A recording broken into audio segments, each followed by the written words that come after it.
If you were a woman in the early 1900s and you had self-respect, you had a disease that was known as hysteria, female hysteria, right? So you'd be a woman and your husband would come home from work and he'd be like, hey, babe, what's for dinner? And you'd be like, I don't know, why don't you make it yourself? And he'd go, you need to go to the doctor right now because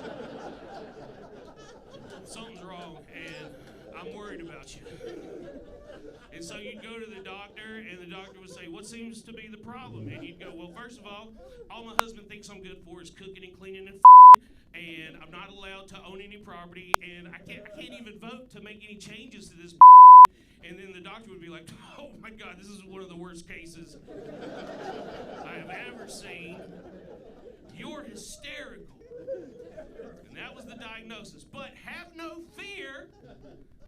The men were thinking again, and they came up with a cure. And the cure for female hysteria was manual stimulation of the clitoris until you achieved an orgasm. Which, how progressive was that in the early 1900s? Because I swear to God, most of us didn't know y'all had either one of those until like 3 years ago.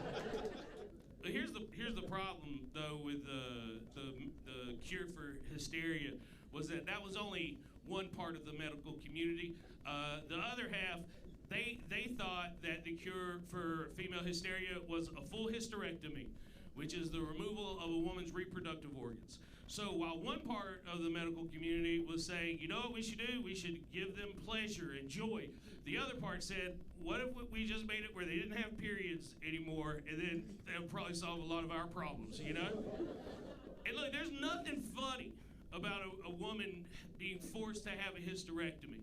But what I do think is funny is that for sure, at some point in time, there were two ladies sitting out on the porch drinking tea. And one of them was like, Dorothy, you ain't gonna believe this, but last week, I got a little lippy with Ted, and he sent me to the doctor, and that man rubbed my clit until my eyes rolled into the back of my head. And I've never been better. I make sure to talk a little bit of smack to Ted once or twice a week, and is good right now, you know?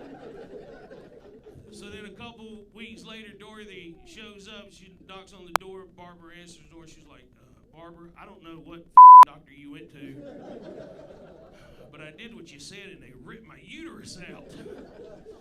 And then Barbara goes, wait a second, are you on a PPO or a HMO? Because you don't get your clit run if you're out of network, you know? That is...